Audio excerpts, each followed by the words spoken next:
Hi. I'm going to invite people to move a little closer for the learning. You can move back for the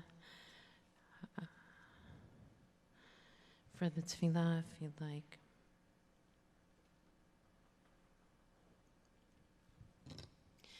Ay, ay, ay, ay, ay, ay, ay, ay, ay.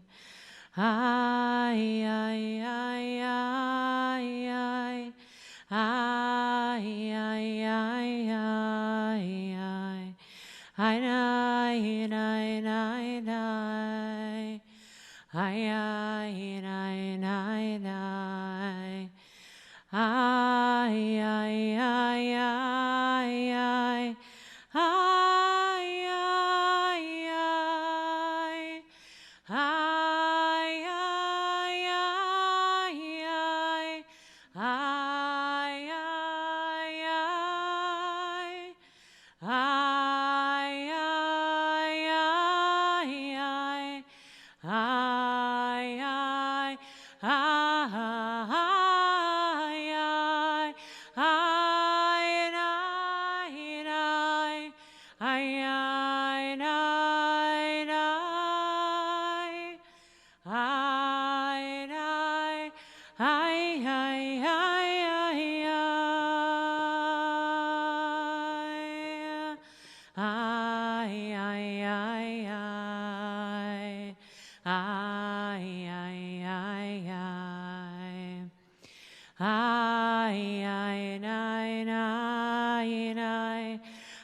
ay, ay, ay,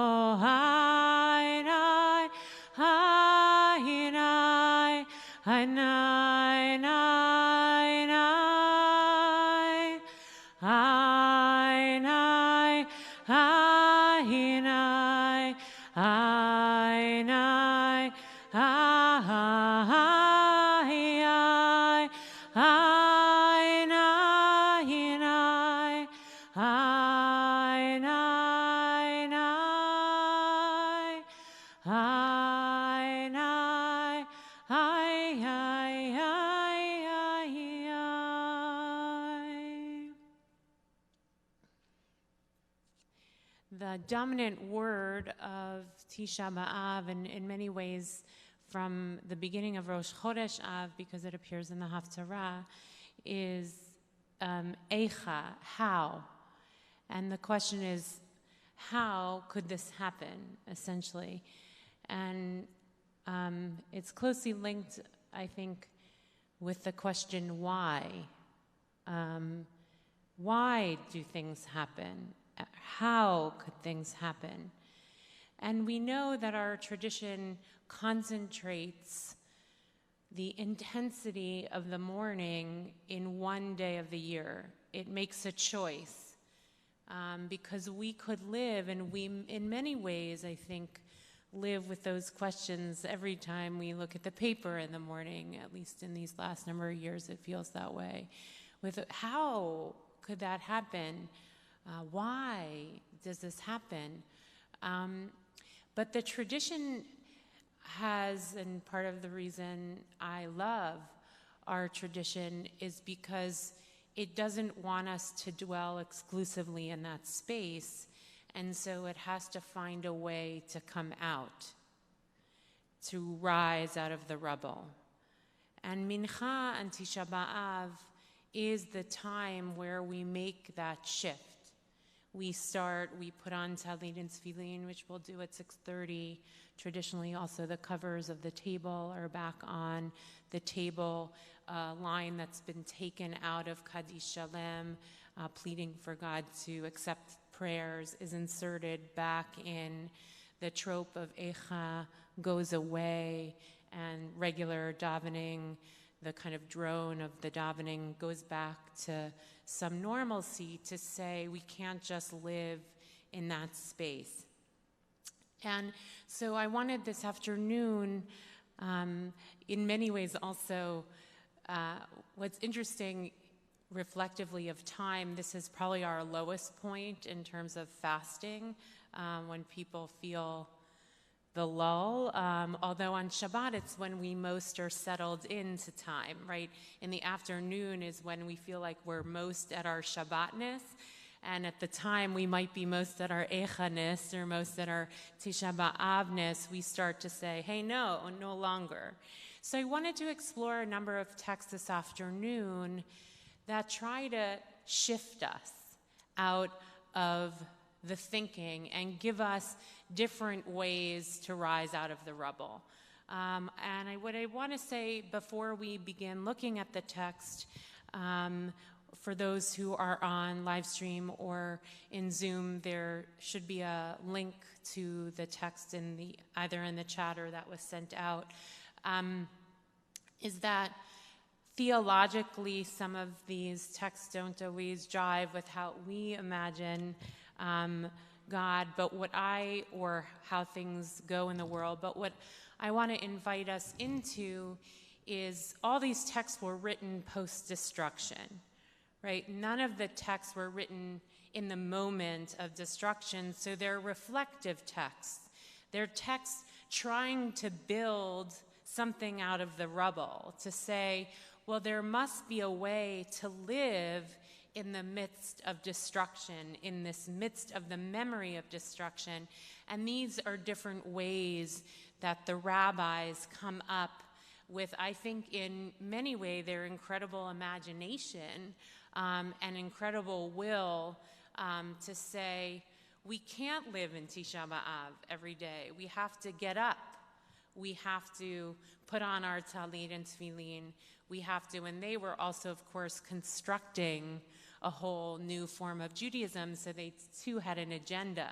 But I think, so I want us to invite us into their world to say, if we were left with the task, which sometimes, by the way, we are, in the midst of tragedy in our own life, in the midst, that was true in New York and at 9/11. There have been, I'm sure, in Germany right now or in Haiti, there are people who are trying to think, how do we rise out of the floods? Or how do we rise out of the rubble? And when we have personal tragedy, we also have to come up with a way to live, or else we're only going to be in sackcloth, and that is, that's not living. So we're going to start with the text from Echa Rabbah. Becca taught from Echa Rabbah this morning, which is the Midrash on the Book of Lamentations. And this, does everyone have the text? Yes, I think, yeah, should be there.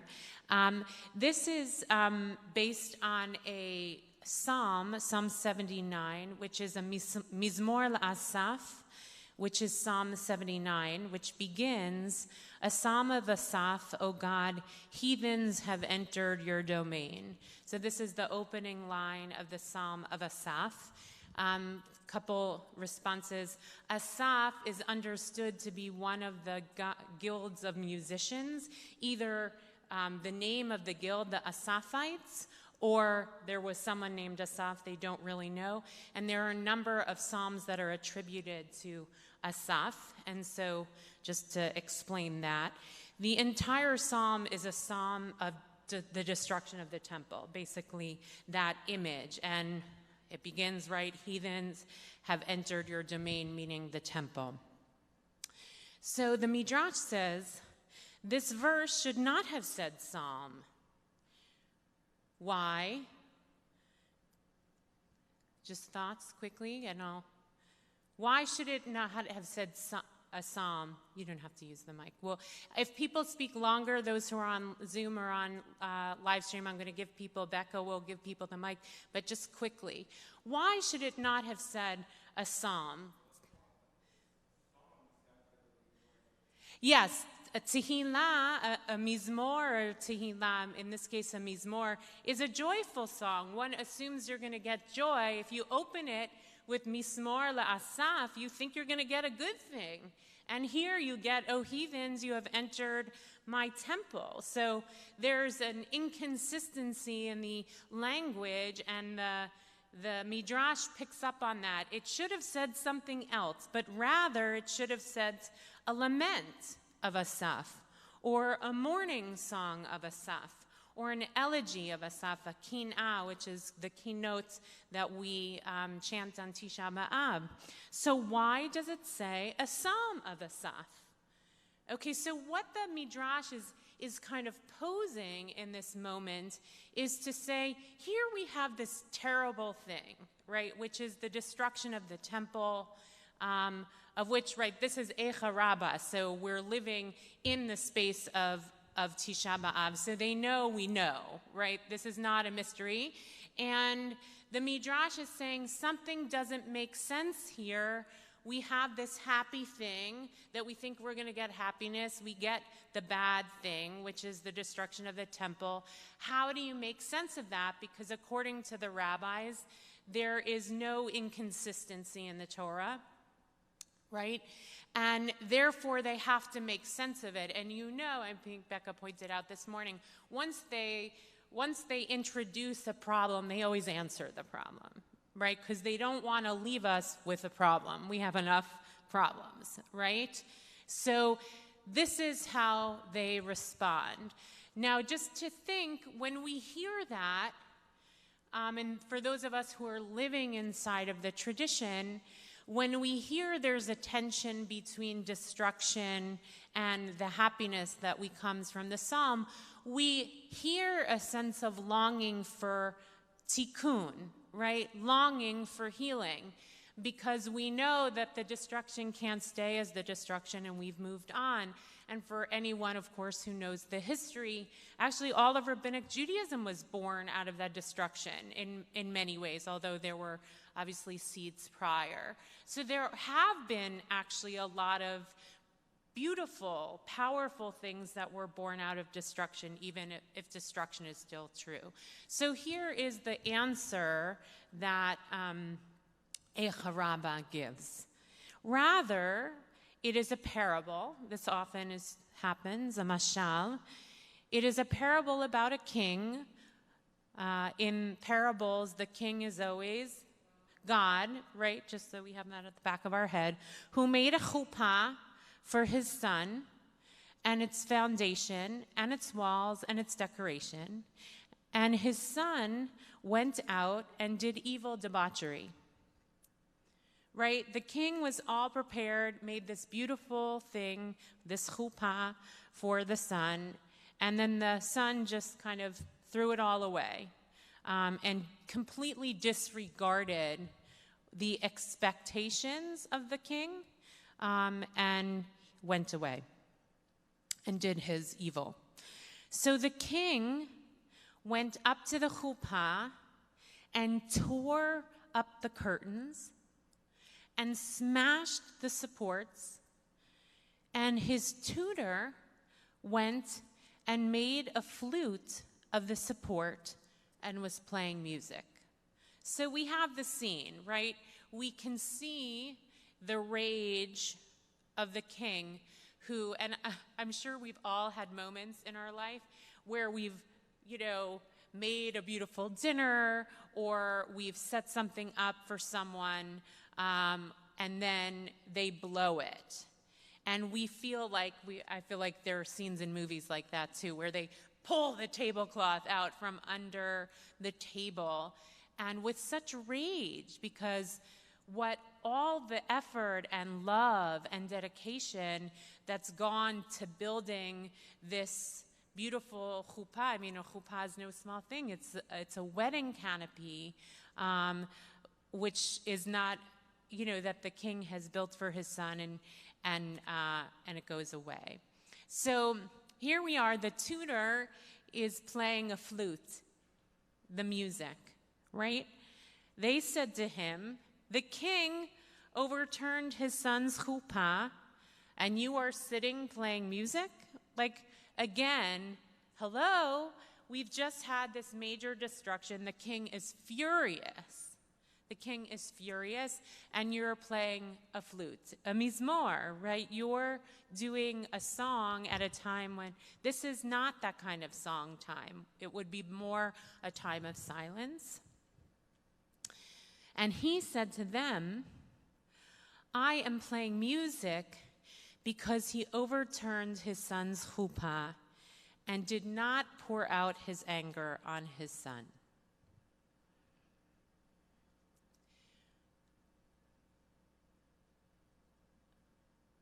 The tutor who has an investment, right? The tutor is the one who's been teaching the son, who also probably feels quite betrayed, but is protective of the son and sits in many ways as an outsider, right? This is the outsider voice, says, it's good. He placed his anger on the building, the object, rather than the person, right, in this case.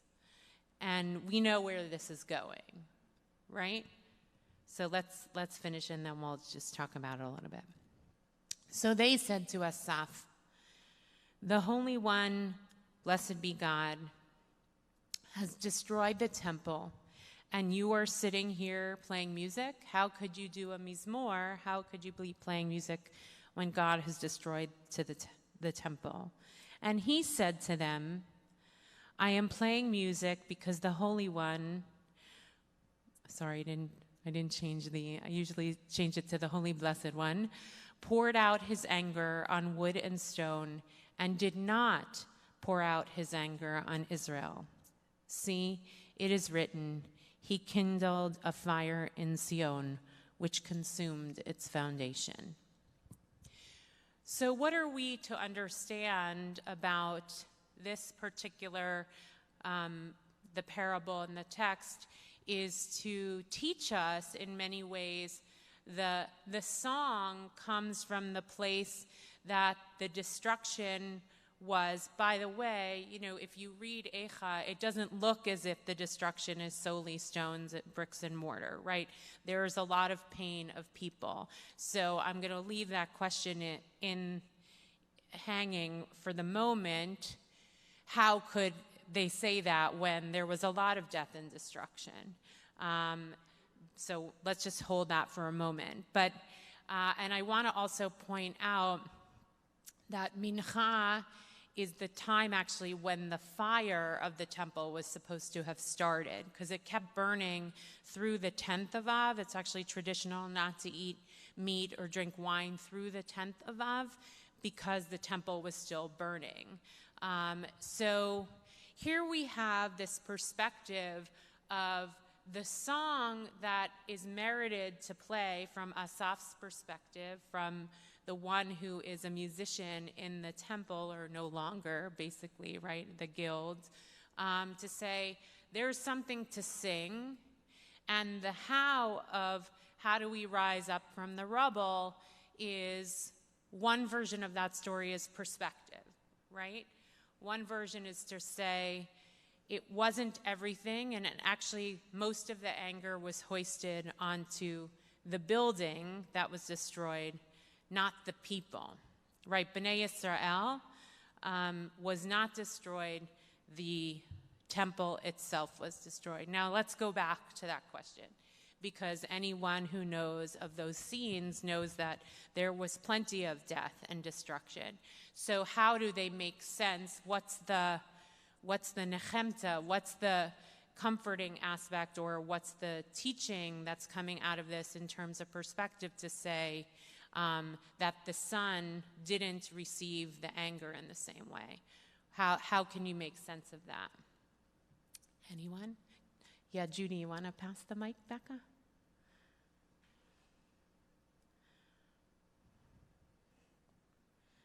Talking to a mic in a long time.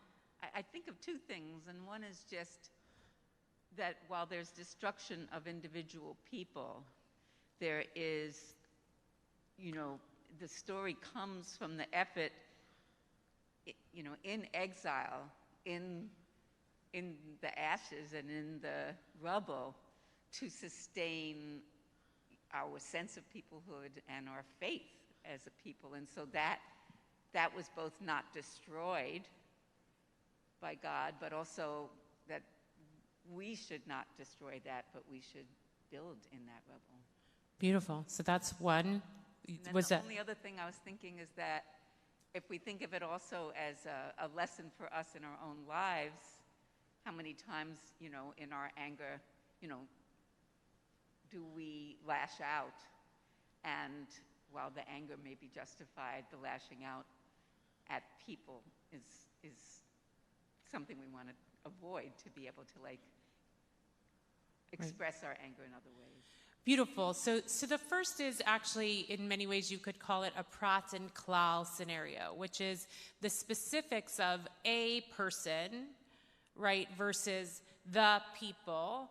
And in this case, the God may have lashed out, and specific people died, and we know they did. But the collective, the Jewish people, Bnei Yisrael, which is what they're called, which is why also in the parable it's the son like Ben in Hebrew, is sustained itself. So while the specific people may have been tortured and martyred and all these things, which are terrible, God has a love, the king has a love for the son, and that love was able to, God's love for us, in a sense as a people, was able to push through the rage and direct it in some sense elsewhere so that we would live as a people. And we know that because we're still here and we have the text, right? Which is trying to make sense of it all. And I think Judy's second point, which is about when we're angry, where do we put it? Which is a very aware king at this point. I wish I were so attentive to my own anger in given moments that I could transfer it to something that wouldn't receive it so poorly, rather than the object of my anger, which is hard to redirect. I mean, I think we all know it's very hard to redirect our anger, which in and of itself is a huge aspect of God's restraint, right? The fact that God redirects or directs God's anger at the people, because we know that just like the son did all this evil debauchery, so too we, the people, according to one version of the story, right, that the tradition is much more invested in the storytelling about the evil that the Israelites, that the Jewish people committed, rather than focusing the efforts on the external enemy. And so for all the things that we did that caused God to get angry and ruin the marriage, in a sense, God had the foresight and the commitment to put the attention on the object rather than the people. So this version of rising out of the rubble is to be able to hold, one version of that is it always could be worse, right? I mean, there's one version of that, which isn't particularly the most compelling, scenario, I think. But it is to see that we as a people live well beyond the temple, right? And in many ways, the temple was the chuppah, but it wasn't the essence. The chuppah is a symbol of something, but it isn't the marriage, right? I think that's also what's powerful about the chuppah symbol, which is, for anyone who's either stood under a chuppah or been at a wedding or officiated a wedding, that is, I've said that many a times, the chuppah is the symbol of the marriage, just as the temple was a symbol of the meeting between the people of Israel and of God, but it wasn't it. And sometimes we displace our mourning on what we think is it when it's not it. And so the recovery here, or the rising out of the rubble, is an invitation to say, that was very precious, and it represented something, and it wasn't the be and all and end all. We survived. God cared enough to, even in God's disappointment, and we also bore the brunt of that. There are consequences, but it's not as a one-size-fits-all story as it appears. And the song that sustains is the song that we're here to do it. And in many ways also, right, that the flute is built out of, by the way, a guild of the music guild of the temple singers, right? So this is someone who presumably lost the job, right? Is to say transformation takes place, right? What was destroyed becomes something else. What looked like rubble actually can be a flute. Yes, Harriet, and then Mark. And I'm just going to ask, we just heard some feedback from this morning. It's very hard for the people who are not in the room to sustain long things that they can't see. So I'm just going to invite people to be a little concise. That's all. I've always been kind of, I guess, unnerved by Eicha trope, because you're singing about these horrendous things, but it's almost a gentle, sing-songy melody, and except maybe for chapter 3, but it has never seemed to fit with the words for me. And I've come to think that maybe that's a reminder of God telling us that there is compassion, there is gentleness underneath all of this, like you were saying. Beautiful. So Harriet, who is one of our chanters of Eicha, has never felt that the melody actually is resonant with the words, except the melody, which is very haunting, of chapter 3. But maybe it is in some way the song of Asaph, or the song of God, kind of penetrating through. It's funny, I don't, maybe because I associate Eicha trope so much with Tisha B'Av, I think of it as very mournful. But it's interesting how we all receive the melody differently. Mark. Just going back to your metaphor of the dinner setting, I might suggest that it's the guest almost that's pulling the tablecloth out. So the question is, did God need the temple, or did the Jews need to make the temple in order to express their relationship with God? And so rather than God saying, I created this temple, now I'm going to destroy it, what God may be doing is saying, you, in order to maintain your relationship with me, built the temple. I don't really need the temple. In fact, there's questions, you're going to, within 4 cubits, do you need me to, live in this little box? Great. Or this large box? So what God did was God underscored by destroying what the people thought they needed, saying, look, you've already breached the relationship. Right. So now I'm just going to underscore it by just taking down what you thought was a tribute to me, and you've now disproven that it's a tribute because it's hollow. Great. So Mark's point is actually, like, it may, at least in the parable, right, it's God who built the temple, but in many ways we almost feel like it's the people that needed the temple, right? And there's a lot of interesting midrashim actually about when the Mishkan was built in the wilderness, right? Was because for those who are familiar, Parashat Truma and Tetzaveh come before Ki Tisa, where the golden calf episode occurs, and then Vayakel Pekudei fall after. And in those 5 parshiot, the centerpiece is the golden calf, the betrayal, the evil debauchery.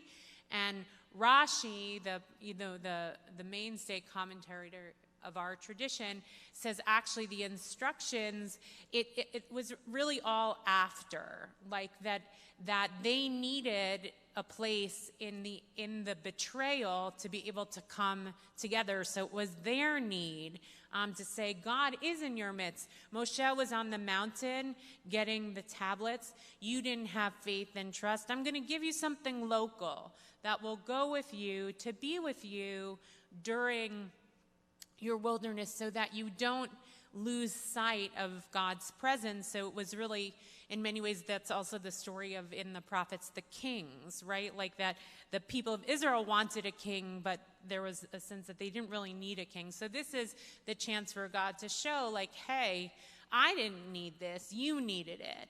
And it's therefore, and one might even just push your thinking further, Mark, to say actually it's built up anger of God over many hundreds of years, to say it was never necessary, now you'll see, right? Because it didn't guarantee you not doing evil debauchery. Like, there was nothing about the temple that protected them from going off the derech, off the way. And so it's an interesting thing to say who's I think obviously there's a lot of sadness, and no one is happy about the destruction of the temple. And as we saw this morning, even God too, this is not like God was rejoicing, at least midrashically, with this punishment. It wasn't pleasurable for God, and it doesn't even appear to be a told you so. But I think it what you said, Mark, potentially kind of deepens the case about the temporality in the way that the chuppah represents, in making that analogy, I think is interesting. Okay. Quickly, Shelley.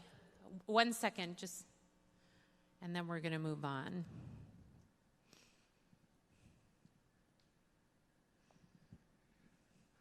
Well, I have to just say, if this psalm presupposes, at least to me, that there's an all-powerful, you want to use the word God. All-knowing, yeah. All-knowing, pulling strings, telling, If that is so, then this is a very inconsistent God. If God could have, done this much more than was done, then throughout history, people wouldn't have died in this torturous way, Jews and many others, but let's say with Jews, if indeed there is this all-powerful God, which I don't happen to believe, but right. I'm wondering, there's like an inconsistency here. If you could do it there, why couldn't you have done it all these years? Why didn't you do it in I don't want to bring up the Holocaust, but why didn't you do it in all these other situations? So Shelley brings up the question about this particular God being inconsistent. If God made this choice in this moment, God could have chosen that way consistently.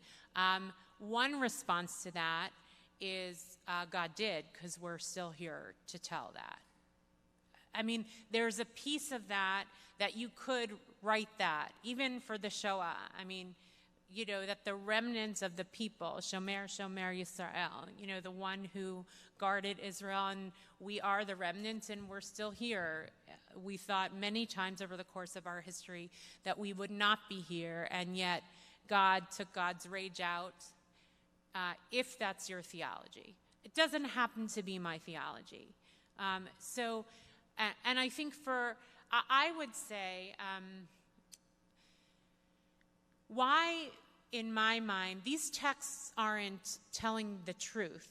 These texts are trying to find the truth, right? They're stories, they're questions, they're struggling with the reality of exactly what you're pointing out, Shelley, which is, how could it be that we have a destroyed temple and there's still joy, right? Like, how can we live with both?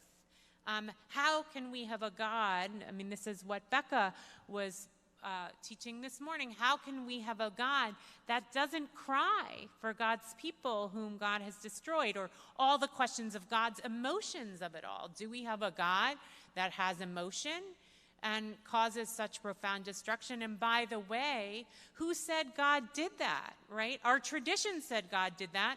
But in terms of the history of it, it wasn't God who did it. It was the Romans or the Syrian Greeks. So it's our tradition's way of wrestling with inconsistency in our world. And I think this is one of the most profound things that Moshe Habertal, Professor Moshe Habertal, I've mentioned this before because it's, I think, been a real guide for me in my own learning of our tradition, in his book, The People of the Book, which is basically a history of the building of the canon. It's not a huge book, but it's a dense book. And he basically said, with the destruction of the temple, the center moves to text, right? The Torah becomes the temple. There is no consistent theology as long as it runs through the text, right? There is no sense that we have, and by the way, that's why Judaism doesn't have one theology. We have modern Jewish thought and all these different thinkers. There is not one answer. We are a multivocal tradition in terms of theology too. And I think that's just a revolution, right? Where the one place, and in two texts, actually, we'll see this.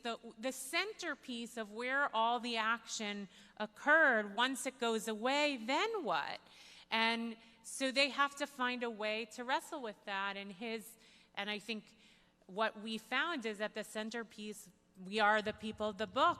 That has become the heartbeat of our tradition. And it has nothing to do with having a consistent God, but having essentially a tradition to work the life that we live and the history that we see through a tradition and through the search for who that God is with different perspectives from all of us. So in my mind, I think that's why these texts around trying to create some rising out of the rubble are important, is because if we just leave it with a very destructive God, there's nowhere to go. In the same way, I would say, is if we just leave it with we live in a terrible country, that's it. We have terrible origins, or the same about Israel too. Like, if that is the essence, there's no move out of that. Like, that is the be and end all bottom of the pit. And what our tradition does is to try not to stay there and to give a flute as a lifeboat. And that's, I think, the power of our tradition. So let's move to the next text. This is a text from Bamidbar Rabbah, so Numbers, the same set of midrashim on different books. This is on the book of Bamidbar, of the book of Numbers, which was written about the same. The Eicha Rabbah is considered to be about 500. This isn't a little less exact, between 200 and 600 CE. So it says everywhere that it uses, meaning the Tanakh, uses the phrase v'haya, and it will be, indicates joy. The tradition does this all the time. Whenever it says ve'ela, whenever it says acharei hadarim ha'ela, wherever it says these certain things, it has to mean this. And whenever they do that in the Midrash, then you're going to get a list of all the times it says it, except for the time where it doesn't match. I mean, that's like the intro, because there's always going to be an inconsistency, right? So here we go. Here's the list. And I'm not going to speak about the context. I think you can get the idea of the joy that's indicated in each of the verses. And it will be on that day that the mountains shall drip with wine. This is from Yoel. This is after a plague. And it will be on that day that living waters shall come forth from Yerushalayim, from Zechariah. We know Zechariah from the Chanukah Haftarah. And it will be that on that day the Lord shall continue. Isaiah has a beautiful prophecy of restitution. And it shall come to pass on that day, a man shall keep alive a heifer of the herd. So all these, and one more, sorry. And it will be that every survivor shall be in Zion. Like all these beautiful examples where it says the word v'haya, and in Hebrew it's called the vav hahipuch, the turning vav, which means that it makes haya as a past tense verb, but it makes it future, and it shall be. So, and then we get to where it doesn't work out, right? But it is also written, and anytime it says, but it is also, that it's going to not fit the consistency. And he was when Yerushalayim was taken. So this is from the book of Jeremiah, which is obviously speaking about the destruction. And it's actually an incomplete verse in chapter 38. They think it's actually a scriptural error, like a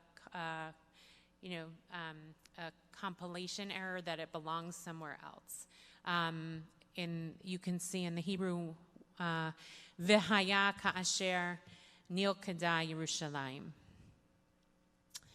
So we're living in some way with the same tension that existed in the first text, right? We have the Mizmor and the destruction. And here we have the V'haya, which is supposed to be an indicator of joy, but we have the taking of Yerushalayim, which is the destruction. So it's the same tension that exists in the first text, which is why it follows the first text. Excellent work, Felicia. That puts that essentially, how do we hold, where do you get joy from destruction? That's really the question underneath, right? So here's the answer. He replied to them, "This is joy and not sorrow, because on that very day the Comforter was born." It should really be a capital C, Menachem. And on that very day, Israel took full recompense for all of their sins. So there are two reasons given for why it's a joyous day. The first is that Menachem was born. Menachem is the Comforter, but it's understood, this is where one of the sources by which says that the Mashiach will be born on Tisha B'Av afternoon, and there are multiple names in the Mashiach. Menachem is one of them. So through all this, out of the rubble is the Mashiach, right? That is one, and that's also based on the principle Yerida Litzorach Aliyah. Like, you have to go down, and once you're in the pit, then you can rise. And so this is the dramatic version of that. The destruction is actually the gateway to redemption, to Mashiach. And the second is that the destruction is a wake-up call, and the people of Israel own their stuff, their evil debauchery, right? So that the joy of the day is, one, what possibility is created through it, the birthing of the Mashiach. And the second is that when we face destruction, we ask questions about who we want to be. And that's the tshuva aspect of, right? Like, this is tshuva, full force. And in many ways, we also tell the story about Tisha B'Av. It is the gateway to Elul, to Rosh Hashanah, to Yom Kippur. And in fact, there are a number of texts there. I was thinking of actually bringing in a Nachman text, which talks about the relationship with Tisha B'Av, Tu B'Av, which is like Jewish Valentine's Day, and Yom Kippur. He says that Tu B'Av, the Jewish Valentine's Day, when you're all supposed to wear white and the women go out and get husbands, I'll be there, that they're the same. They represent the same thing, and that Tisha B'Av is when the tikkun begins. The healing begins on Tisha B'Av to awaken. He says it's the hitorarut, the awakening of tshuva. So those are the two responses, and then it continues another. As Rabbi Shmuel Bar Nachman said, Israel took their full recompense for their sins on that day that the Holy Temple was destroyed. As it says, your iniquity is complete, O daughters of Zion. He will no longer send you into exile. Like, done, complete. The destruction fulfilled its purpose, in a sense, and it called you home again, and you took responsibility. So this text, which is living with the same tension, where do you get joy amidst the destruction? How do you rise out of the rubble and find joy again, is one, that something is birthed in destruction that is going to save us in the end, is the gateway to redemption, and two, that this process is actually wakes up the desire to change, that when we face destruction, we do, and the tradition does an incredible job of this, to say, how do you want to be different? And what's the process by which you're going to come home? Not to what can't be rebuilt again, but actually to rebuild one's own, because there's a notion also that a person is a mikdash ma'at, a small sanctuary, and that we have that ability to rebuild and reconstitute ourselves, which is the process of tshuva. So in this text, the rising out of the rubble comes from the hope of redemption and the awakening to tshuva, which is at least also calendrically where we fall. So that's text number 2. The third text is, for some reason, I don't think it made it, the attribution, right? It didn't get on there? Does it say for you? No. So it's from Avot Rabbi Natan, which is a parallel text to Pirkei Avot. So if you ever go to Sfaria, which you should, I mean, it's an incredible thing. Sfaria, if you ever look and click on something from Pirkei Avot, there is typically a companion text in Avot Rabbi Natan. So this is a text from Avot Rabbi Natan. Okay. And it's based on a whole section on Gimilut Chasadim, on acts of loving kindness. So, how so? Ketzad. It says, this is from kind of a running thing about Gimilut Chasadim. So we're kind of entering in the middle, but in a section that pertains to our conversation.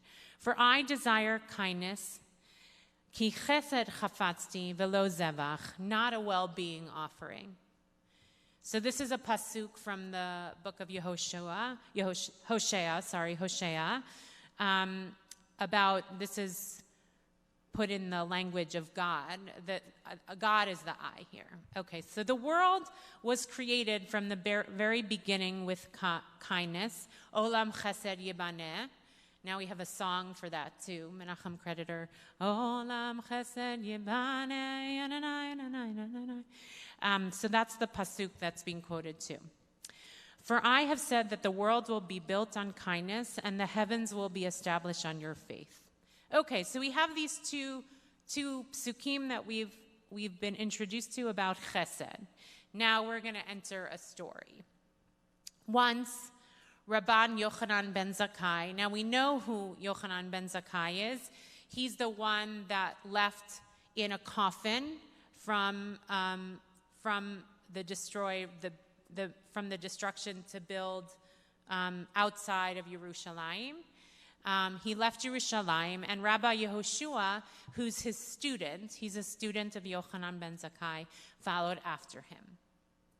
And he saw the Holy Temple destroyed. You know, he left to say, I mean, in and of itself, that's a response, by the way, right?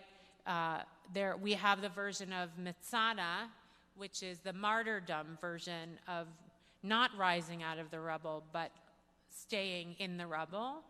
And Yochanan ben Zakkai's response, which is, let's rebuild. You know, let's find another way. Let's leave, even if it's very painful, to leave to build something else. So, and you can imagine the drama of that moment when he leaves in the coffin and he goes out and they see, in many ways, I know it's very triggering for me of watching the towers fall, like that sense of being at a distance and seeing them crumble, which is like, you know, just the devastation, but also recognizing you're not in it.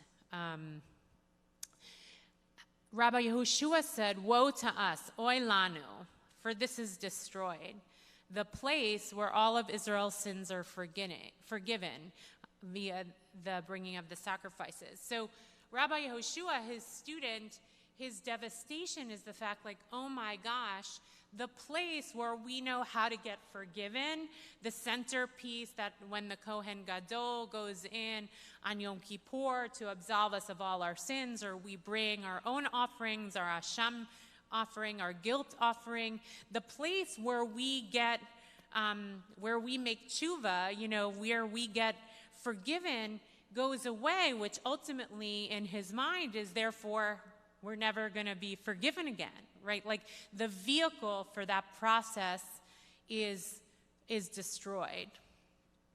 Rabbi Yochanan said to him, "My son, do not be distressed, for we have a form of atonement just like it." Now, again, you're thinking this is his teacher, right? And this is the person who chose to get out. So he already must be, he's the entrepreneur of the bunch, right? Which is to say he could already see something else, which there are different people who have that sense of imagination. Some of us are very practical, or, I think it's just to say that, and this is true of the rabbis as well, different ones of them had different gifts in order to create a new future. And Rabbi Yochanan ben Zakkai was that person who could create the new future for, in some ways you could say, an entrepreneur in our language, or a visionary. "My son, do not be distressed, for we have a form of atonement just like it. And what is it? Gibilut chasadim. As it says, for I desire kindness, not a well-being offering." So he comes to use the pasuk that is in Hosea to say God doesn't want your burnt offerings. God doesn't want, and going back to Mark's point earlier, like God didn't need the temple. God didn't need you to sacrifice stuff. God needs your compassion. God needs your love. That's what the world is built on. Buildings are not it. Zeloze, And so this is another response to rising out of the rubble, right? Which is to say, we thought that was the way we knew how. And I think, right now, I would say after 18 months of a pandemic, right? It's a very interesting, we thought we could never live without this, or we thought we wouldn't have a shul for 18 months. I remember the first Shabbat, I think we had Zoom on Friday night and not on Shabbat morning. And then the next Shabbat, there was one Shabbat where we were dark, I think. Maybe it was just one Shabbat morning. I was like, oh my gosh, is this going to be the future of our prayer life, which is to just be isolated in our own spaces and not have a pathway forward, because all the mechanisms we knew about how to be were about being not only here, but actually in connection and togetherness. And we had to completely rebuild. Obviously, technology was a part of that, but I think it also took us a while to shift to say, we can build the world with love, and that there are ways that express itself that have been incredibly gorgeous during this time. Discoveries that we wouldn't know otherwise, which doesn't mean we wish for the destruction or the pandemic or the implications of all that is, but that when one can turn to the baseline, which in this case is God saying, I don't need your change through a sacrifice. I need your change through love. That will be the greatest change maker, the greatest heart turner, the greatest soul transformer that we have to tell me that you are a changed person. And so this is another response to say, we thought we knew what the structures were to transform or to live, but there is one, you could think about it in a couple ways. One is the baseline is always love. That I think could be one answer, which is one always has to go back to chesed, no matter what, that chesed is the baseline and it can manifest itself in many ways. And I think the second rising out of the rubble of this text is to say we think the structures are what's unchanging, but actually structures and institutions and the ways we think about things can really change as long as the channel is love. And in some way, disruption in and of itself, whether that's through an iPhone or in many other ways, teaches us we can find new pathways to live what we thought was the only way, but discover something new. Okay, so we're entering the last text, which is a fairly long one, but it reads pretty quickly. So the same, we're going to encounter the same Rabbi Yehoshua, but he's not the student. I mean, he'll always be the student of Rabbi Yochanan ben Zakkai, but in this case, he's the teacher. So this is a text from the Talmud from Baba Batra. Some of you may have encountered it before. The sages taught in a baraita. A baraita is a text from the early rabbinic period that wasn't codified in the Mishnah, but it has the same kind of standing. When the temple was destroyed a second time, the second temple being destroyed, there was an increase in the number of ascetics among the Jews, whose practice was to not eat meat and to not drink wine. I think many people know that we don't drink wine or eat meat. Some of us never eat meat, but some of us never drink wine. That happens not to be me. During the period of the 9 days, except for people do it on Shabbat. So these people decided no all the time. Rabbi Yehoshua joined them to discuss their practice. He said to them, "My children." Now, it's just having read the prior text when Rabbi Yochanan ben Zakkai says to him, "My son," and then he uses the same idea to speak to these people, is, I think, just beautiful in terms of how the transmission happens. "For what reason do you not eat meat and do you not drink wine?" They said to him, "Shall we eat meat from which offerings are sacrificed upon the altar, and now the altar has ceased to exist? Shall we drink wine, which is poured as a libation upon the altar, and now the altar has ceased to exist?" Like, how could we, oilanu, like, how could we, like, use these things were at the centerpiece of offering sacrifices and being engaged in temple and this temple worship and the sacrificial cult?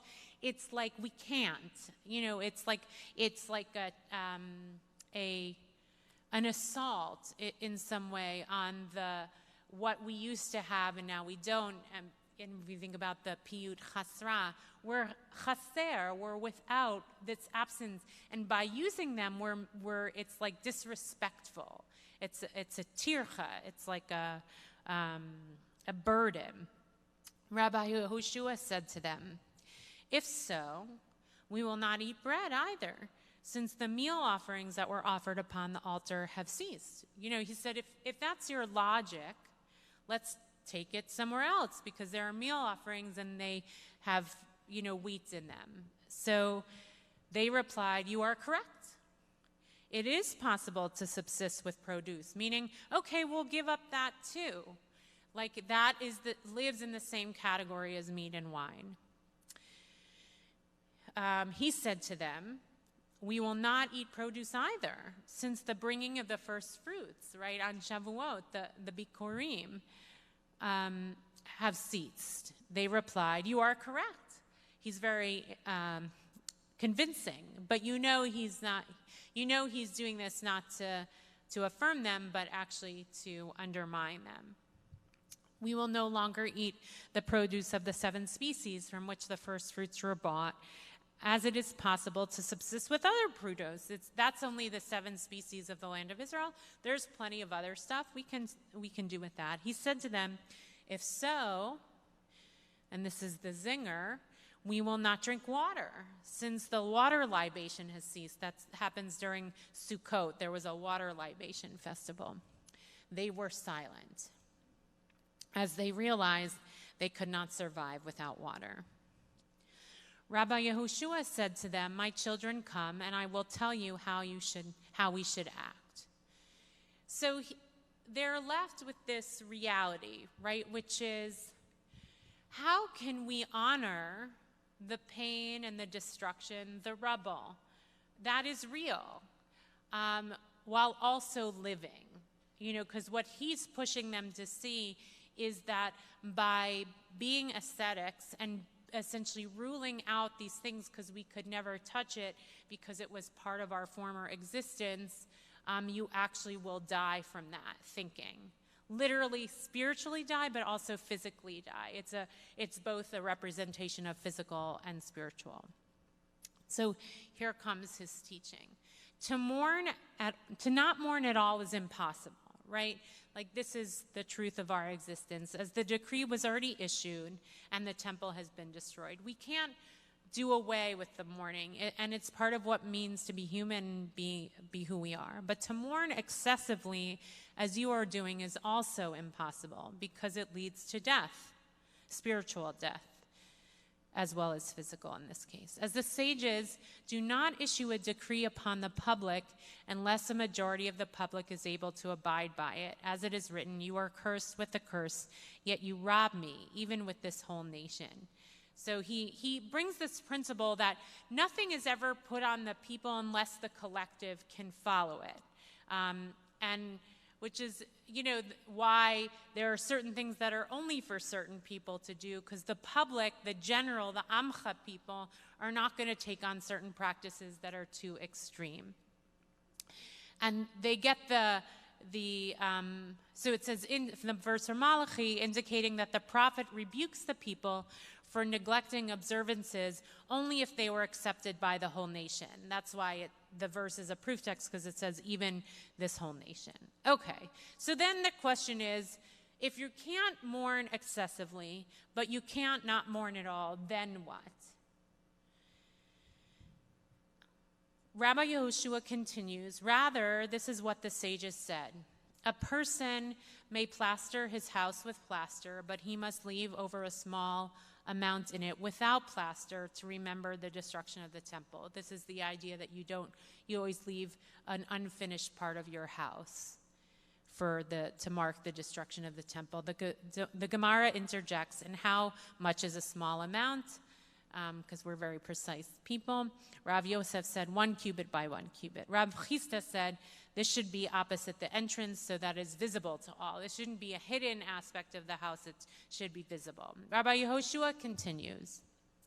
The sages said that a person may prepare all that he needs for a meal, but he must leave out a small item to remember the destruction of the temple.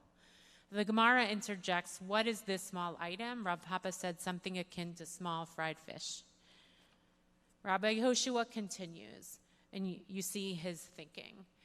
The sages said that a woman may engage in all of her cosmetic treatments. We'll leave out the gender issues here, but she must leave out a small matter to remember the destruction of the temple.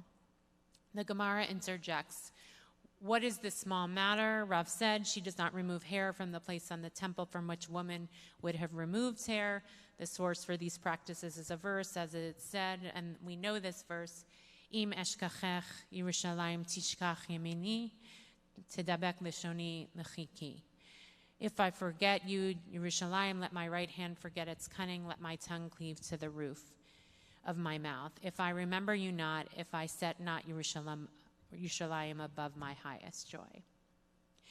So this text is a different version of rising out of the rubble, which is to say, one version is to have perspective and to recognize that we're still here and that we continue on, and we've been blessed with that gift of continuity and perpetuity as a people. So that in and of itself is to help us rise. The second is that we can transform, that we have the power as a people to transform and to create vehicles for transformation in order to do tikkun and to do tshuva, and that also redemption is still alive, even amidst the mourning, and in some way births the mourning. And the piece also is that Their love is the greatest gift for us to be able to make a tikkun. And Rabbi Yehoshua's point about rising out of the rubble is no one can live in complete mourning, which is why we arrive at Minha, is to say it's time to start compartmentalizing and say, well, it can't be everything. Talit and Tefillin have to come back, and the melody of regular davening has to come back, and eating will eventually come back, and the table covers will come back, because we can't live and be mourning completely. And yet we also can't live and forget. And so in our lives, and this is true in Jewish ceremony as in a wedding, right, when you break the glass, there are all these ways that we hold that little piece of mourning is always a part of the story of our lives. Not only is because we can't forget, but is because remembering is deeply purposeful. And so as we arrive at the time of Mincha and put on our talit and tefillin and move in this time when the fire supposedly started, but the recognition was that we could live and transform and restructure and reinvent and imagine anew, I hope that we don't just move on from the mourning, but that we keep it because it is instructive. In the same way that Rabbi Yeshua learned from Yochanan ben Zakkai about reimagining, he then taught to others that we reimagine, but we also never forget. Ay, ay, ay, ay, ay, ay, ay, ay. Ay, ay, ay, ay, ay, ay, ay, ay, ay. Anay, nay, nay, nay. Ay, ay, ay, ay, ay. Ay, ay, ay, ay, ay. Ay, ay, ay. Ay, ay, ay, ay, ay. Ay, ay, ay. Ay, ay, ay, ay. Ay, ay, ay.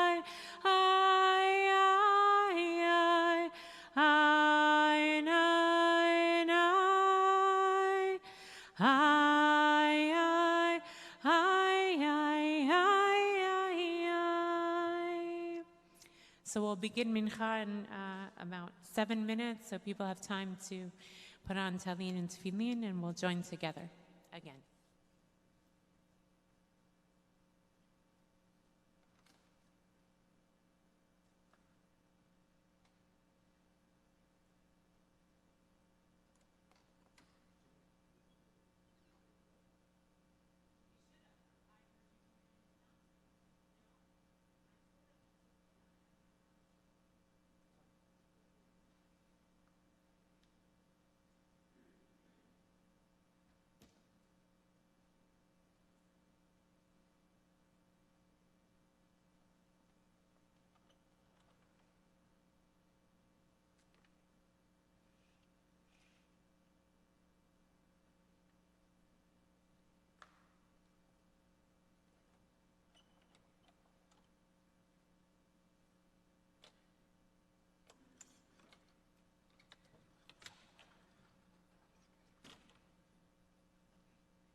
So before we start with Minha,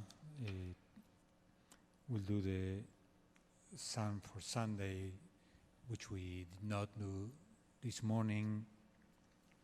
You will find the Psalm for Sunday on page 22.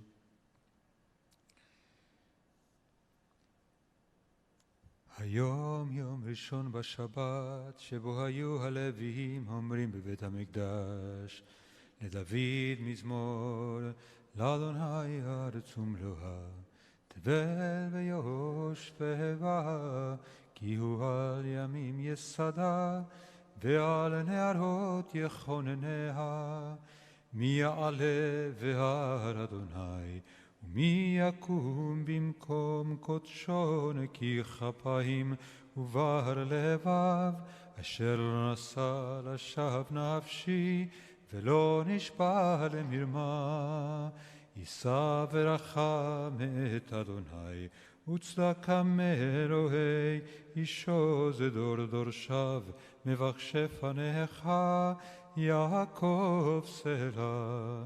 שאו שערים ראשיכם, וינשאו פתחי עולם, ויבוא מלך הכבוד.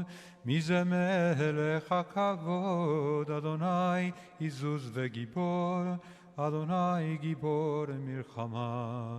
שאו שערים ראשיכם, ושאו פתחי עולם, ויבוא מלך הכבוד. מיהו זה מלך הכבוד? אדוני צבאות, ומלך הכבוד סלה. Now yes, turn to page 164, I believe it's 120 on the PDF for Ashrei. אשרי יושבי ביתך הודי הללוך סלה. אשרי העם שככה לו, אשרי העם שלונה אלוהיו. תהילה לדוד רוממך אלוהי המלך וברך שמך לעולם ועד. בכל ימיו ורחקיו עלה שמך לעולם ועד. גדול אדוני מהולל מאוד ולגדולתו אין חקר. דור לדור ישבח מעשיך וגבורותיך יגידו. הדר כבוד הודיך ודברי נפלאותיך עשיך. ועזוז נורתך יאמרו גדולתך ספרנה. זכר רב טובך יביאו וצדקתך ירננו. חנון ורחום אדוני ערך אפיים וגדול חסד. טוב אדוני לכל ורחמיו על כל מעשיו. יודוך אדוני כל מעשיך וחסידיך יברכוך. כבוד מלכותך יאמר גבורותיך ידברו. להודיע לבני אדם גבורותיו וכבוד הדר מלכותו.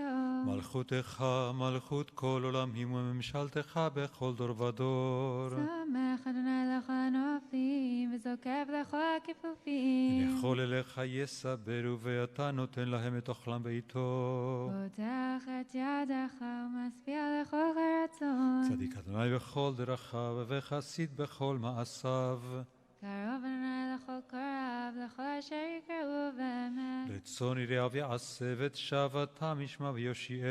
שומר אדוני כל אוהביו ואת כל הרשעים ישמיד. תהילת אדוני ידבר פיו יברך כל בשר שם קודשו לעולם ועד. אנחנו נברך יא מעתה ועד עולם. הללויה.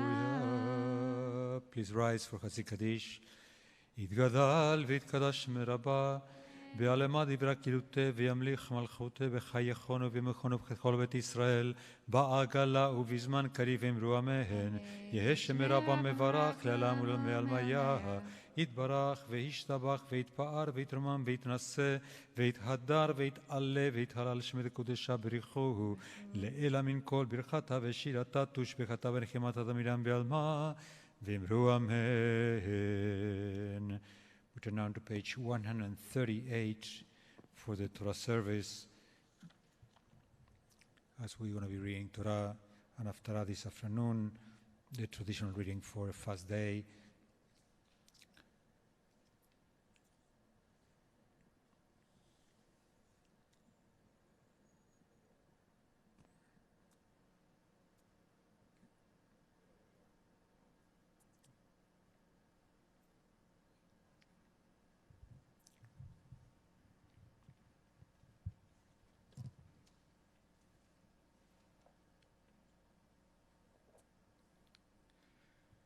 ויהי בנשוא אהרון, ויאמר משה, קומה אדוני ויפוצו אויביך, וינוסו משנאיך מפניך, כי מציון תצא תורה, ודבר אדוני מירושלים, ברוך שנתן תורה לעמו ישראל, בקדושתו.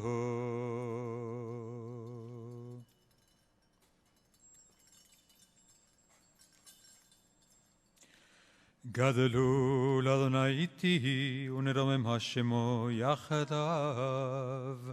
לך אדוני הגדולה, והגבורה והתפארת והנצח וההוד, כי כל בשמיים ובארץ, לך אדוני ממלכה והתנשא לכל לראש. רוממו אדוני אלוהינו, והשתחוו לאדום רגליו קדושו. רוממו אדוני אלוהינו, והשתחוו להר קודשו, כי קדוש אדוני אלוהינו.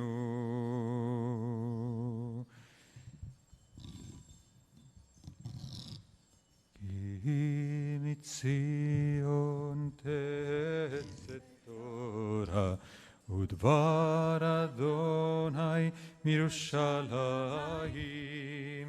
כי מציון תצא תורה, ודבר אדוני מירושלים. כי מציון תצא תורה, ודבר אדוני מירושלים. כי מציון תצא תורה, ודבר אדוני מירושלים. The Torah reading this afternoon is on page 532. As Ari said, it's the traditional Torah reading for fast days. There are 3 times in the reading that Lizzie will pause and will recite the verse, and then she'll repeat it. The first one is in chapter 32, verse 12, Shuv mecharon apecha. The second is chapter 34, familiar, Hashem Hashem el rachum v'chanun. And the last is in right after, very quickly after, chapter 34, Salachta lavonenu. So just be aware of that.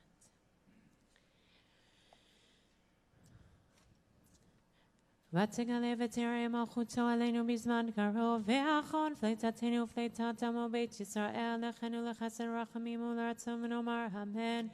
הכל הבו גדלנו נוחבו לתורה. יעמוד. תעמוד. לאה בת אריה לבציקה לעלייה הראשונה. ברוך שנתן תורה לעמו ישראל בקדושתו. ואתם מריקים אדוני אלוהיכם, חיים כולכם היום. ברכו את אדוני המבורך. ברוך אדוני מבורך לעולם ועד. ברוך אדוני המבורך לעולם ועד. ברוך אתה אדוני אלוהינו מלך העולם, אשר בחר בנו עם כל העמים, ונתן לנו את תורתו. ברוך אתה אדוני נותן התורה. אמן. ויחל משה את פני אדוני אלוהיו, ויאמר, למה אדוני יחרה אפך בעמך, אשר הוצאת מארץ מצרים, בכוח גדול וביד חזקה. למה יאמרו מצרים לאמור, ברעה הוציאם, להרוג אותם בהרים, ולכלותם מעל פני האדמה. שוב מאחרון אפיך, וינחם על הרעה לעמך.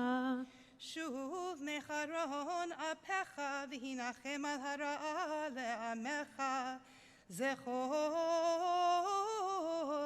לאברהם, ליצחק ולישראל עבדיך, אשר נשבעת להם בך, ותדבר עליהם הרבה צרכם ככוכבי השמיים, וכל הארץ הזאת אשר אמרתי, אתן לזרעכם ונחלו לעולם, וינחם אדוני על הרעה אשר דיבר לעשות לעמו. ברוך אתה אדוני אלוהינו מלך העולם, אשר נתן לנו תורת אמת, וחיי עולם נטע בתוכנו. ברוך אתה אדוני נותן התורה. אמן. Yamod Yehuda ben Reuven v'Leah Shniha. We're now moving to chapter 34, verse 1, which is on page 540. Baruch hu et Adonai hamborach. Baruch Adonai Baruch Le'olam Va'ed. Baruch Adonai hamborach le'olam va'ed. Baruch ata Adonai Eloheinu melech haolam asher bachar banu mikol ha'amim v'natan lanu et torato. Baruch ata Adonai noten haTorah. Amen. Amen. ויאמר אדוני אל משה, פסול לך שני לוחות אבנים כראשונים, וכתבתי על הלוחות את הדברים אשר היו על הלוחות הראשונים אשר שיברת, והיה נכון לבוקר, ועלית בבוקר אל ההר סיני, וניצבת לי שם על ראש ההר, ואיש לא יעלה עמך, וגם איש אל ירא בכל ההר, גם הצאן והבקר אל יראו אל מול ההר ההוא. Baruch ata Adonai Eloheinu melech haolam asher natan lanu torat emet v'chai olam nata betochenu. Baruch ata Adonai noten haTorah. Amen. Tamod Ahuva Rachel Batani Achayim Ve'eta Lalia Shlishi Tulamaftira. Baruch et Adonai HaMavorach. Baruch Adonai Baruch Le'olam Va'ed. Baruch Adonai Baruch Le'olam Va'ed. Baruch ata Adonai Eloheinu melech haolam, asher bachar banu mikol ha'amim, v'natan lanu et torato. Baruch ata Adonai noten haTorah. Amen. Amen. ויפסול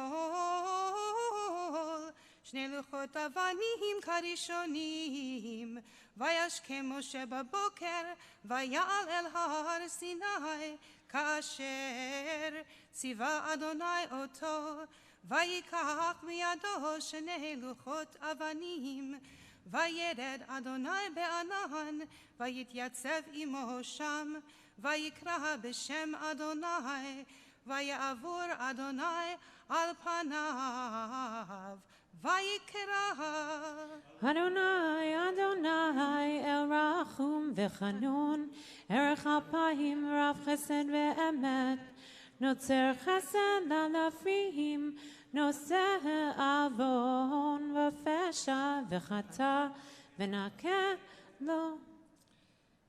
Adonai, Adonai, El Rachum V'Chanun, Erech Apayim V'Rav Chesed Ve'emet, Notzer Chesed La'alafim, Noseh Avon V'Fesha V'Chata, V'Nakeh Lo Yinakeh, Poked Avon Avot, Al Banim Ve'al Bnei Banim, Al Sheleshim Ve'al Rebeim. וימהר משה, ויקוד ארצה וישתחו, ויאמר אם נא מצאתי חן בעיניך, אדוני ילך נא, אדוני בקרבנו, כי עם קשה עורף הוא. וסלחת לעווננו, לחטאנו, לחטאנו. וסלחת לעווננו ולחטאתנו ולחלטנו, ויאמר הנה אנוכי כורת ברית נגד כל עמך אעשה נפלאות אשר לא נבראו בכל הארץ ובכל הגויים, וראה כל העם אשר אתה בקרבו את מעשה אדוני, כי נורא הוא אשר אני עושה עמך. Baruch ata Adonai Eloheinu melech haolam, אשר נתן לנו תורת אמת וחיי עולם נטע בתוכנו. ברוך אתה אדוני נותן התורה. Amen. Yamdu haolim l'glilatu l'hagba'at haTorah. Please rise. Mezot haTorah asher sa Moshe lifnei bnei Yisrael al pi Adonai beyad Moshe.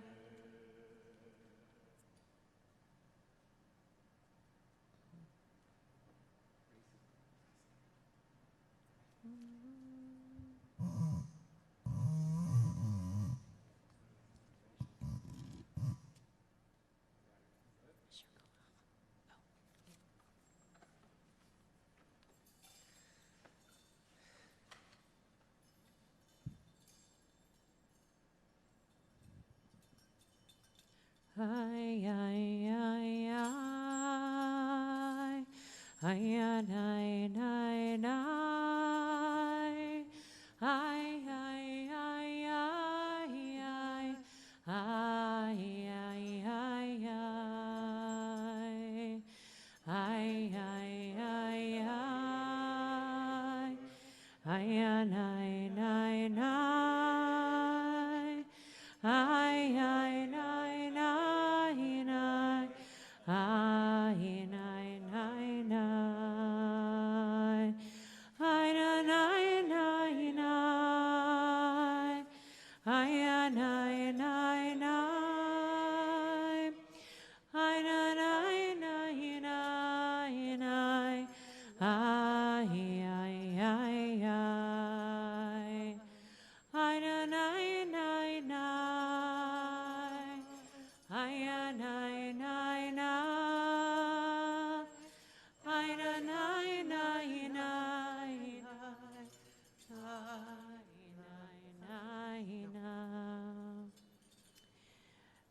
Be seated. Harriet will now chant the Haftarahs for Fast Day Afternoons, page 1336. Baruch atah Adonai Eloheinu melech haolam asher bachar b'neviim tovim v'ratzav v'divreihem hane'emarim be'emet.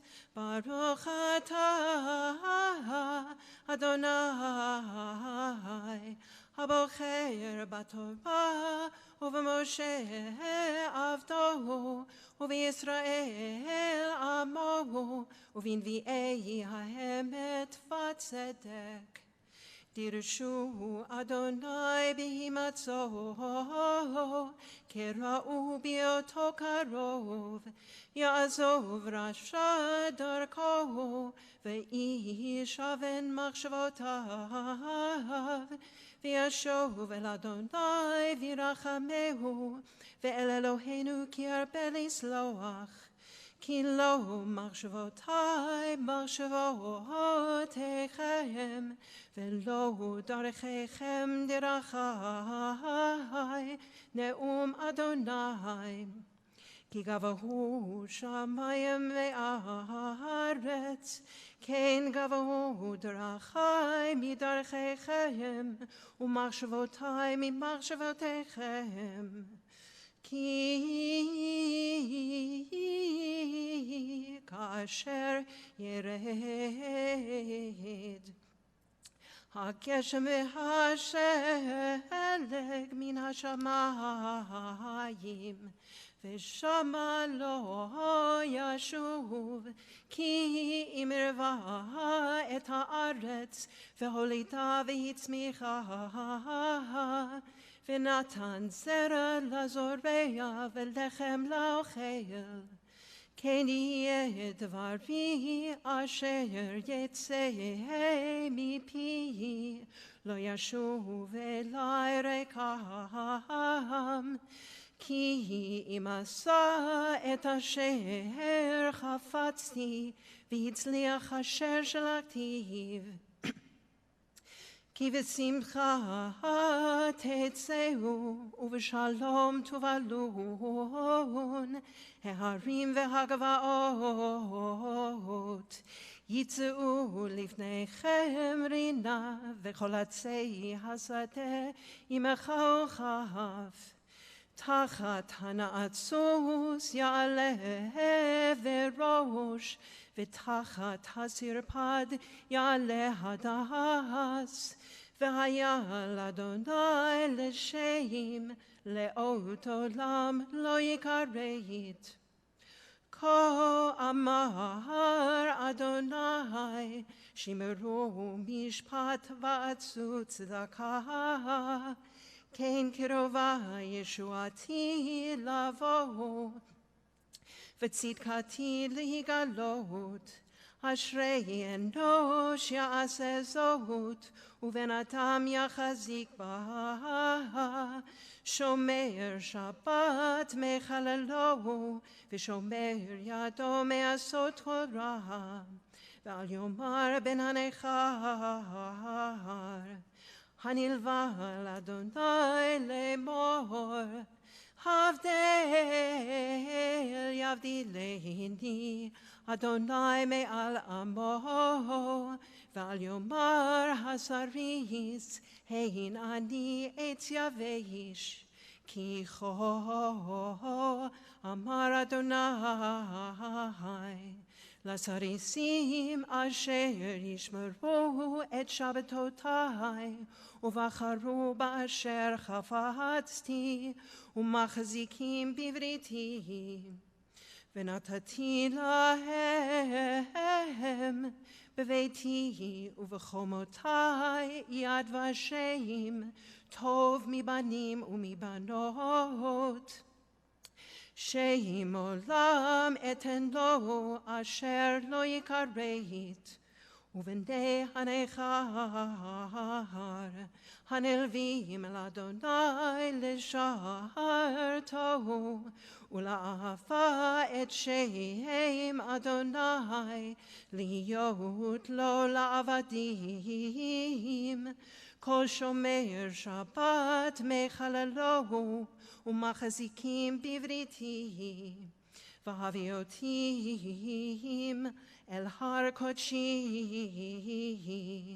ושימחתי בבית תפילתי. עולותיהם וזבחיהם לרצון על מזבחי, כי ביתי בית תפילה יקרא לכל העמים. נאום אדוני אלוהים, מקבץ נדחי ישראל עוד. אקבץ עליו לנקבציו. ברוך אתה אדוני אלוהינו, מלך העולם, צור כל העולמים, צדיק בכל הדורות, האל הנאמן, האומר ועושה, המדבר ומקיים, שכל דבריו אמת וצדק. נאמן אתה הוא אדוני אלוהינו, ונאמנים דבריך. ודבר אחד מדבריך, אחור לא ישוב ריקם, כי המלך נאמן ורחמן אתה. ברוך אתה אדוני, האל הנאמן בכל דבריו. רחם על ציון כי היא בית חיינו, ולעלובת נפש תושיע במהרה בימינו. ברוך אתה אדוני, משמח ציון בבניה. שמחנו אדוני אלוהינו באליהו הנביא עבדך, ובמלכות בית דוד משיחך. במהרה יבוא ויגל ליבנו, על כיסו לא ישב זר, ולא ינחלו עוד אחרים את כבודו. כי בשם קודשך נשבעת לו, שלא יכבה נרו לעולם ועד. ברוך אתה אדוני, מגן דוד.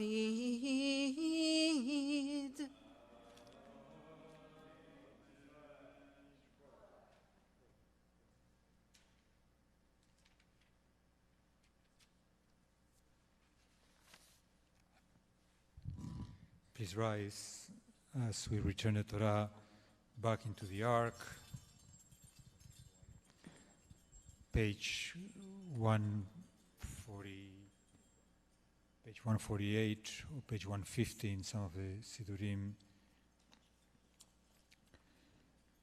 יהללו את שם אדוני, כי נשגב שמו לבדו, הודו על ארץ ושמיים, וירם קרן לעמו, תהילה לכל חסידיו, לבני ישראל עם קרובו, הללויה, הללויה, לדוד מזמור, לאדוני הארץ ומלואה, תבל ויושביה, כי הוא על ימים יסדה, ועל נהרות יכונניה, מי יעלה בהר אדוני, ומי יקום במקום קודשו, נקי כפיים ובר לבב, אשר לא נשא רשב נפשי, ולא נשבע למרמה, יישא ורחם את אדוני, וצדקם אלוהי אישו, זה דור דורשיו מבקשי פניך, יעקב סלע, שאו שערים ראשיכם,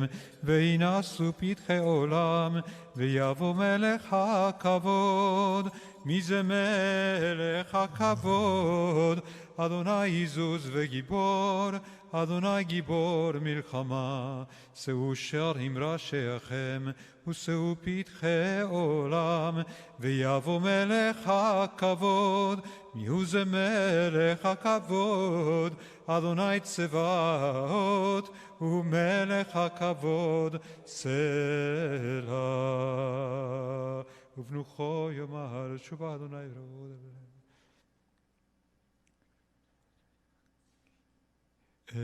עץ חיים היא, למה חזיקים בה, ותומכיה מאושר דרכיה, דרכי נועם, בכל נתיבותיה שלום. השיבנו אדוני אליך ונשובה, חדש ימינו כקדם.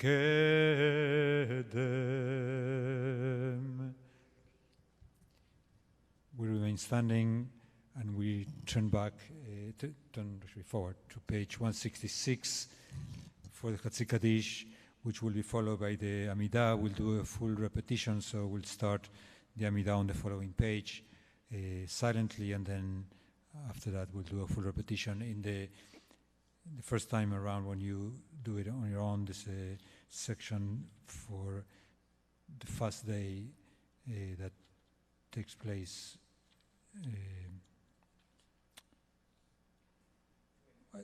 on page 178 in the right before Ritzeh. Okay. Chatzi Kaddish, page 166. יתגדל ויתקדש שמר הבא, בעלמא דברה קילותי ומליך מלכותי בחייכון ובמכון, ובחיי דכל בית ישראל בעגלה וזמן קריב אמרו אמן. יהא שמר הבא מברך לעולם ולעולם בעלמא יהא, יתברך וישתבח ויתפאר ויתרומם ויתנשא, ויתהדר ויתעלה ויתהלל שמו קודשה בריחוהו, לאל אמין כל ברכתה ושירתה, תושבחתה ונחמתה דמירם בעלמא, ואמרו אמן.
שם אדוני יקרא, הבו גודל אלוהינו.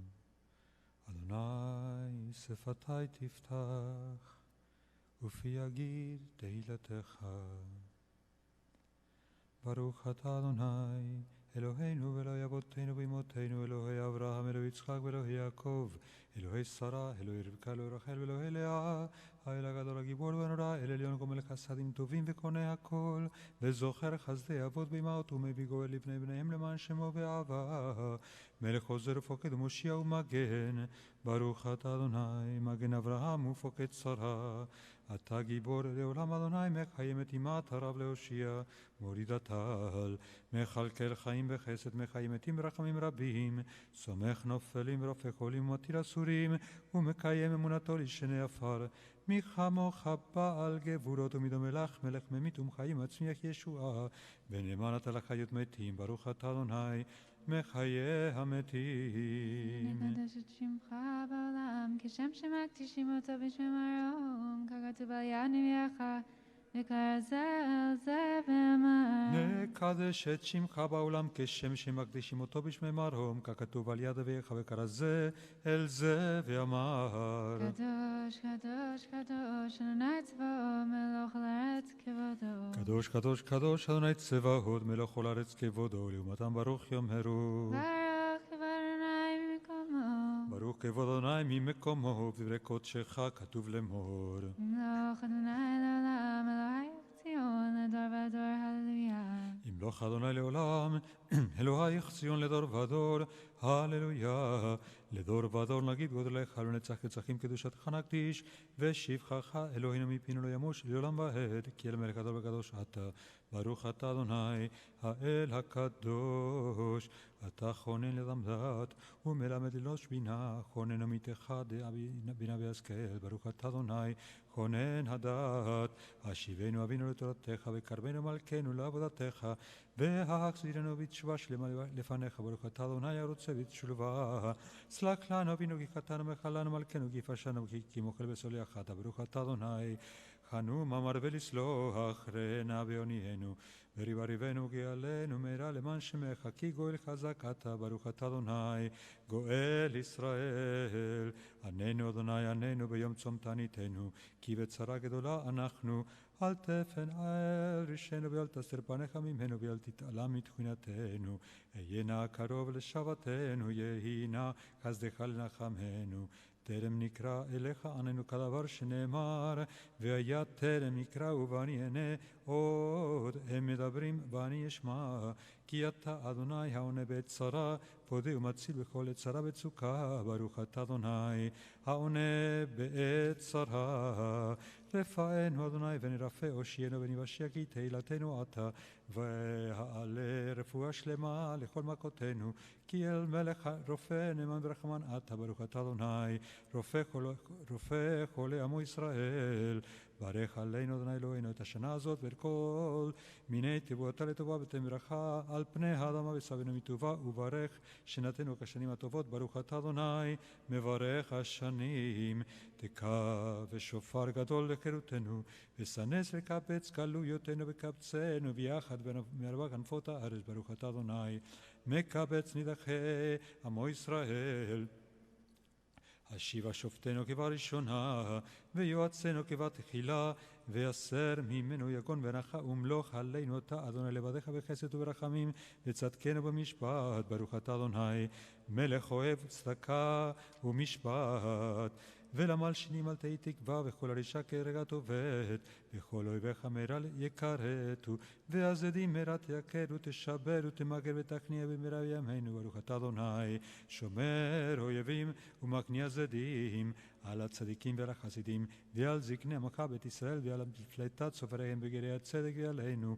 יהמו רחמך אדוני אלוהינו, ותן שכר טוב לכל הפותחים ושמך באמת, ושים חלקנו עמהם לעולם, ולא נבוש כי בך בטחנו. ברוך אתה אדוני משנו מבטח לצדיקים, ולירושלים עירך ברחמים תשוב, ותשכון בתוכה כאשר דיברת, ובני אותה וקרוב בימינו בניין עולם. וכיסא דוד מהרה לתוך התחין. נחם אדוני אלוהינו את הבלי ציון ואת הבלי ירושלים ואת העיר שקרבה הייתה ואבלה מבלי בניה על עמך ישראל שהוטל לחרב ועל בניה אשר מסרו נפשם עליה. ציון במר תבכה וירושלים תיתן קולה. ליבי ליבי על חלליהם מאי מאי על חלליהם. רחם אדוני אלוהינו ברחמך הרבים עלינו ועל ירושלים עירך הנבנית מחורבנה והמיושבת משוממותה. יהי רצון מלפניך משמח ציון בבניה שישמחו את ירושלים כל אוהביה ויסיסו איתה כל המטבלים עליה וישמעו בערי יהודה ובחוצות ירושלים כל ששון וכל שמחה כל חתן וכל כלה. תן שלום לעירך אשר פדית ויגן עליה כאמור ואני אהיה לה נאום אדוני חומת אש סביב ולכבוד אהיה בתוכה. ברוך אתה אדוני מנחם ציון ובונה ירושלים. את צמח דוד עבדך מהרה תצמיח וקרנות תרום בישועתך כי לישועתך קיווינו כל היום. ברוך אתה אדוני מצמיח קרן ישועה. שמע קולנו אדוני אלוהינו חוס ורחם עלינו וקבל ברחמים ורצון את תפילתנו כי אל שומע תפילות ותחנונים אתה ומלפניך מלכנו רקם אל תשיבנו. כי אתה שומע תפילת עמך ישראל ורחמים. ברוך אתה אדוני שומע תפילה. רצה אדוני אלוהינו בימך ישראל ובתפילתם והשב את העבודה לדברי ביתך ותפילתם ואהבה תקבל ברצון ותהי לרצון תמיד עבודת ישראל עמך. ותחזינה עינינו ושובך לציון ברחמים. ברוך אתה אדוני המחזיר שינתו לציון. מודים אנחנו לך שאתה הוא אדוני אלוהינו ולאבותינו ואמותינו לעולם ועד. צור חיינו מגן אישנו אתה הוא לדור ודור. נודה לך ונספר תהילתך על חיינו מסורים בידיך ועל נשמותינו פקודות לך ועל ניסיך שבכל יום עמנו ועל נפלאותיך וטובותיך שבכל עת ערב ובוקר וצהריים. הטוב חילוך ורחמך מרחם כאילו תמו חסדיך מעולם קיווינו לך. ועל כולם יתברך ויתרומם שמך מלכנו תמיד לעולם ועד. וכל החיים יודו סלה ויהללו את שמך באמת העד ישועתנו ועזרתנו סלה. ברוך אתה אדוני הטוב שמך ולך נאה להודות. אלוהינו ולאבותינו ואמותינו ברכנו בברכה המשולשת בתורה הכתובה על ידי משה עבדך אמורה מפי אהרון ובניו כהנים עם קדושך כאמור. יברכך אדוני וישמרך. יאר אדוני פניו אליך ויחונך. יישא אדוני פניו אליך וישם לך שלום. שים שלום בעולם טובה וברכה חן וחסד ורחמים עלינו ועל כל ישראל עמך. ברכנו אבינו כולנו כאחד באור פניך כי באור פניך נתת לנו. אדוני אלוהינו תורת חיים ואהבת חסד וצדקה וברכה ורחמים וחיים ושלום וטוב בעיניך לברך את עמך ישראל בכל עת ובכל שעה בשלומך. ברוך אתה אדוני המברך את עמו ישראל בשלום.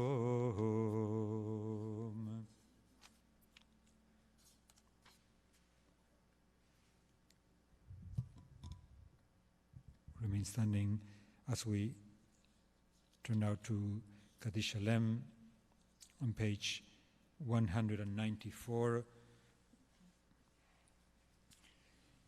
יתגדל ויתקדש שמי רבה בעלמא דברה קילותי במליך מלכותי וחייכונו ומכונו וכל בית ישראל בעגלה ובזמן קריב אמרו אמן. יהא שמי רבה מברך לעלם ולעלמי עלמיה. יתברך וישתבח ויתפאר ויתרומם ויתנשא ויתהדר ויתעלה ויתהלל שמי קודשה בריחוהו. לילה מכל וכתב ושילתה תוש וכתב ונחמת מרים בעלמה ואמרו אמן. תתקבל צלותיהון ובאותיהון לכל ישראל קודם אבוהון דבשמי ואמרו אמן. יהא שלמה רבה מנשמעי וחיים עלינו ועל כל ישראל ואמרו אמן. עושה שלום במרומיו הוא יעשה שלום עלינו ועל כל ישראל ועל כל יושבי תבל ואמרו אמן. עלינו לשבח לאדון הכל, לתת גדולה ליוצר בראשית, שלא עשנו כגויי ארצות ולא שמנו כמשפחות אדמה, שלא שם חלקנו כהם וגורלנו ככל המונם, ואנחנו קוראים ומשתחווים ומודים לפני מלך מלכי מלכים הקדוש ברוך הוא, שהוא נוטה שמיים ויוסד ארץ מושב וקרוא בשמיים ממעל, ושכינת עוזו וגומם ברמים ואלוהינו אין עוד אמת מלכנו וזולתו, ככתוב בתורתו וידעת היום בשבותי לבביך כי אדוני הוא אלוהים בשמיים ממעל והארץ מתחת אין עוד. על כן נקווה לך אדוני אלוהינו לראות מרב ותפארת עוזך עליה ולגלולים מן הארץ והאלילים קרות יכרתון לתקן עולם במלכות שדה בכל בני בשר יקראו בשמך להפנות אליך כל אישי הארץ יכירו וידעו כל יושבי תבל כי לך תקרא כל ברך תשמע כל לשון לפניך אדוני אלוהינו יקרא ויפולו ולכבוד שמך יכריתנו ויקבלו כולם את עול מלכותך ותמלוך עליהם מעולם ועד כמלכות שלך היא ולעולמי תמלוך וכבוד ככתוב בתורתך אדוני ימלוך לעולם ועד ונאמר ויהיה אדוני למלך על כל הארץ ביום ההוא יהיה אדוני אחד ושמו אחד. We conclude the service of Minha with Mourner's Kaddish. Those of you who are mourning or observing your side, those of you who are also on Zoom, you can unmute. At this point, Kaddish Shalem is found on page 198. Kaddish Yatom, sorry, Mourner's Kaddish. יתגדל ויתקדש שמי רבה, בעלמא דיברה קילותה וימליך מלכותה, בחי יכון וביום יכון ובחיי דכל בית ישראל, בעגלה ובזמן קריב ואמרו אמן.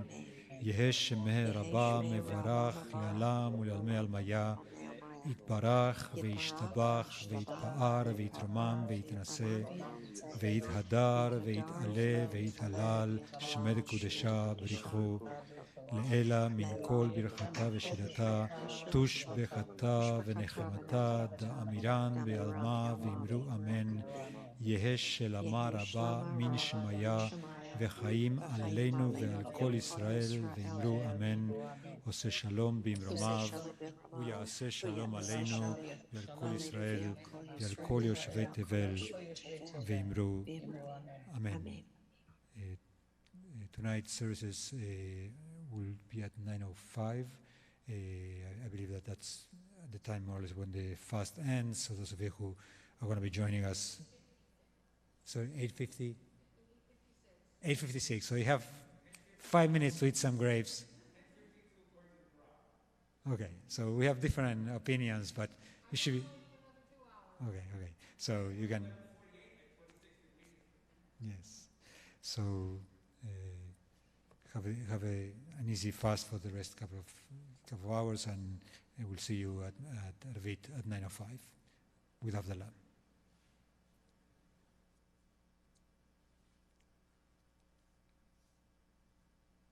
Sama lecha nafshi, kama lecha vesari,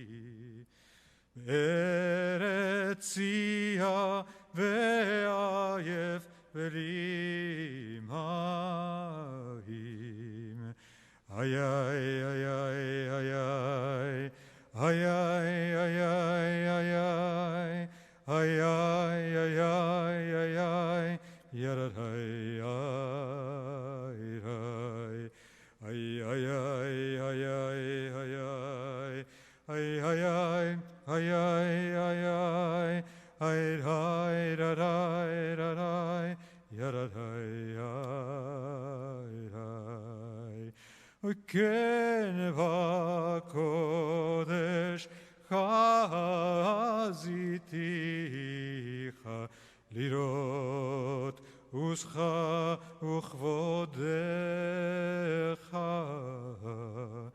כן וקודש חזיתיך לראות עוזך וכבודך ay ay alay alay ay ay alay ay ay ay alay alay yaray ay yaray